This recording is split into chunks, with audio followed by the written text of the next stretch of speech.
हमें दे रखा है क्लास 10 में बिंदु पथ के अंदर प्रमेय नंबर 10.5, जिसमें दे रखा है त्रिभुज के तीनों शीर्ष लंब समगामी होते हैं।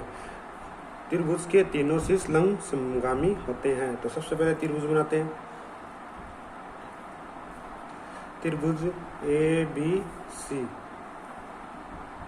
त्रिभुज ए बी सी, जिसमें ए से यहाँ पे लंब डाल देते हैं, उसको नाम दे दिया A B C. A B C, यहाँ से लंब डाल दिया, ये लंब डाल दिया, यहाँ से शीर्ष लंब डाल दिया और यहाँ से शीर्ष। ये बिंदु क्या होता है? संगामी। तो इसको दे देते हैं D E F, D E F दिया। और अब लिख देते हैं दिया गया है, दिया गया है त्रिभुज ए बी सी में, त्रिभुज ए बी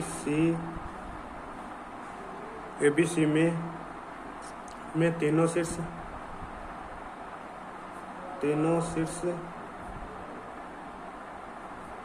लंब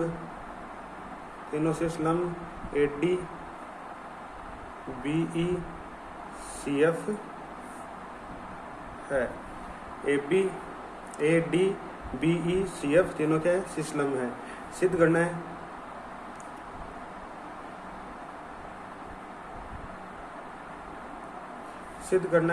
ए डी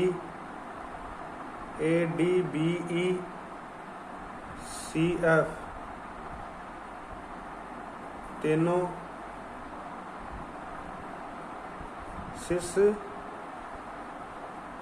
लंब एक ही बिंदु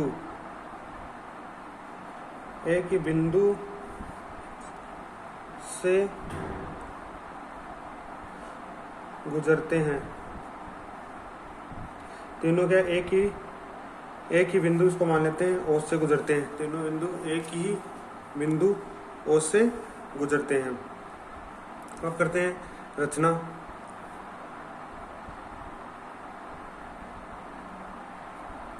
रचना के अंदर क्या करते हैं कि BC के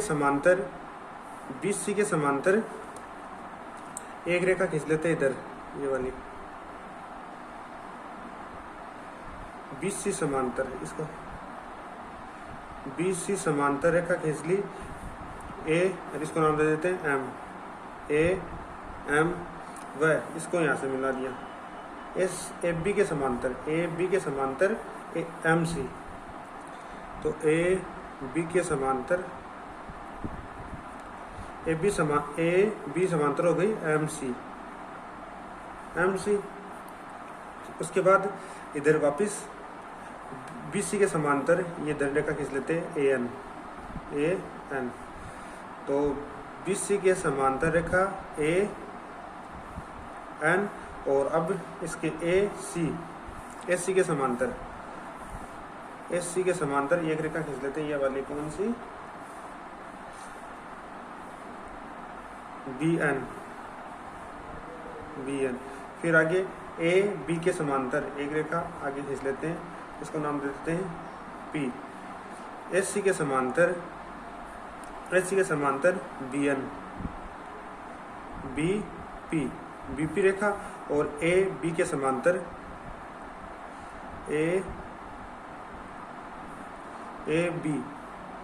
AB के समांतर ये रेखा CP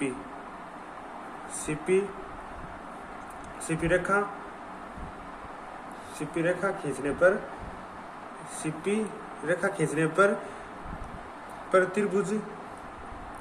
त्रिभुज MNP का रचना करते हैं। त्रिभुज MNP की रचना करते हैं। NP की रचना करते हैं।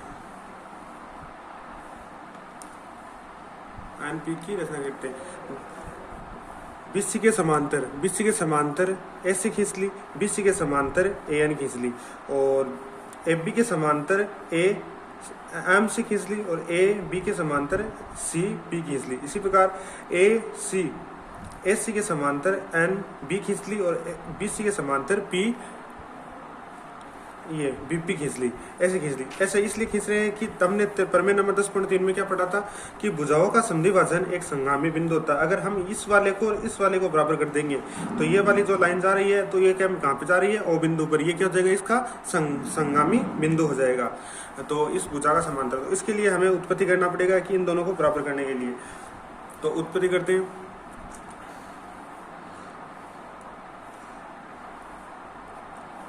उत्पत्ति के अंदर आएगा, ठीक आएगा कि ए बी समांतर हो जाएगी एम सी। ए बी समांतर है एम सी, ए बी समांतर है और ए बी समांतर हो गई एम सी। ये वाली समांतर है इसके, बी सी समांतर हो जाएगी इसके, बी सी समांतर हो जाएगी ए एम के। दोनों क्या है रचना से। अगर आमने सामने की जिसकी भुजाएं समान होती है वो चतुर्भुज कौन सा कहलाता है, समांतर चतुर्भुज। अतः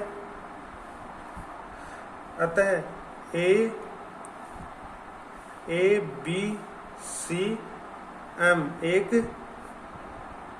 समांतर चतुर्भुज है।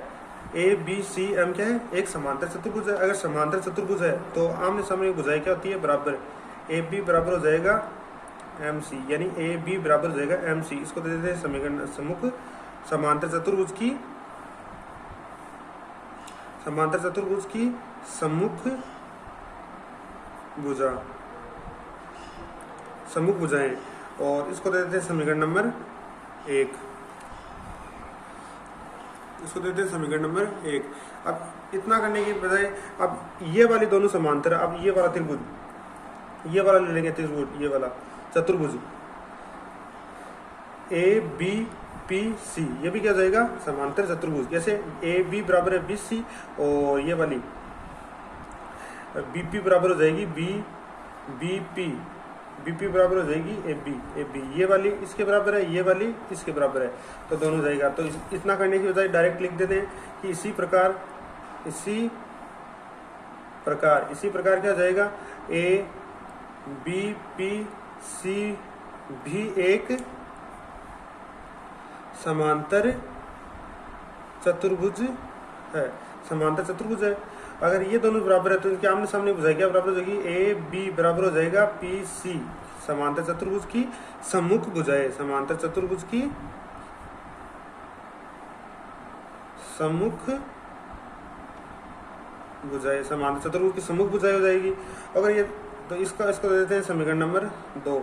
ए बी के बराबर एम सी, ए बी के बराबर पी सी, यानी कि ये दे रखा है ए बी के बराबर दे रखा है हमें, ए बी के बराबर दे रखा है एम सी और ए बी के बराबर दे रखा है पी सी, तो ये दोनों क्या हो जाएगी बराबर।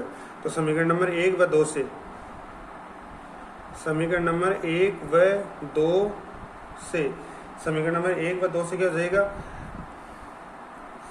एम सी बराबर हो जाएगा एम सी बराबर हो जाएगा पी सी। इधर वाले दोनों बराबर तो इधर वाले दोनों भी क्या हो जाएंगे बराबर।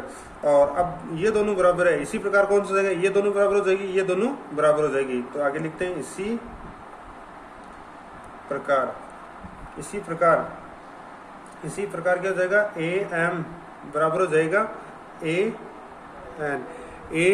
एम बराबर हो जाएगा एम एन, और ये हो जाएगा बी एन बराबर हो जाएगा बी पी। और इसी प्रकार बी एन बराबर हो जाएगा बी पी, इसी प्रकार बी एन बराबर हो जाएगा बी पी। तो अतः प्रमेय नंबर 10.3 से 10.3 क्या बोलती है, अतः 10.3 बोलती है भुजाओं का संधिभाजन, भुजाओं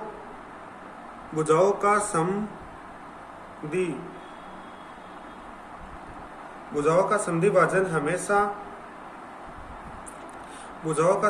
हमेशा संगामी होता है, भुजाओं का संधिभाजन। अतः a D B E C F तीनों शीर्ष एक ही शीर्ष, तीनों शीर्ष एक ही शीर्ष लंब से गुजरते हैं। प्रमेय नंबर 10.3 थी कि जब भुजाओं का संधिभाजन होता है यहाँ से यहाँ से यहाँ से, तो ये तीनों क्या होते हैं, संगामी बिंदु होते हैं। इसको वापस देखना है। सबसे पहले क्या किया, इसमें दे रखा है त्रिभुज, त्रिभुज ए बी सी दे रखा है, जिसमें ए डी बी ई और सी एफ लंब डाल दिए और तीनों क्या है, ओ बिंदु से गुजरते हैं, ये हमें निर्णय है। तो रचना क्या कर दी, ए एम के बी सी के समांतर ए एम रेखा खींच दी और एम सी ए बी के समांतर एम सी रेखा खींच दी और बी सी के समांतर B C B A N खींच दी, बी सी के समांतर ए एन खींच दी और ए सी के समांतर बी एन खींच दी, बी एन खींच दी और आगे ऐसी ए सी के समांतर बी पी खींच दी और ए बी के समांतर ऐसे खींच दिया। तो इससे हमारा एम एन पी त्रिभुज का निर्माण हो गया, जिसमें हमें ए एन ये वाली इसके बराबर दे रखी है, ये वाली इसके बराबर दे रखी है, यानी कि ए बी बराबर दे रखा है एम सी और बी सी बराबर दे रखा है एम ए एम, दोनों रचना दे रखा है। तो a b p c m क्या, समांतर चतुर्भुज की आमने सामने की भुजाएं क्या होती है, बराबर, और ये दोनों बराबर हो गए। इसी प्रकार ये वाला ये दोनों भी क्या हो जाएंगे, समांतर चतुर्भुज, और ये वाला दोनों समांतर चतुर्भुज होने पर पी सी बराबर ये ए बी बराबर पी सी हो जाएगा और दोनों समीकरण से बराबर। अगर ये दोनों बराबर तो इसी प्रकार ये दोनों बराबर है। भुजाओं का क्या कर रहे हैं, दोनों का संधिभाजन प्रमेय नंबर 10.3 से अगर भुजाओं का संधिभाजन करता है तो ये क्या, समगामी बिंदु होता है।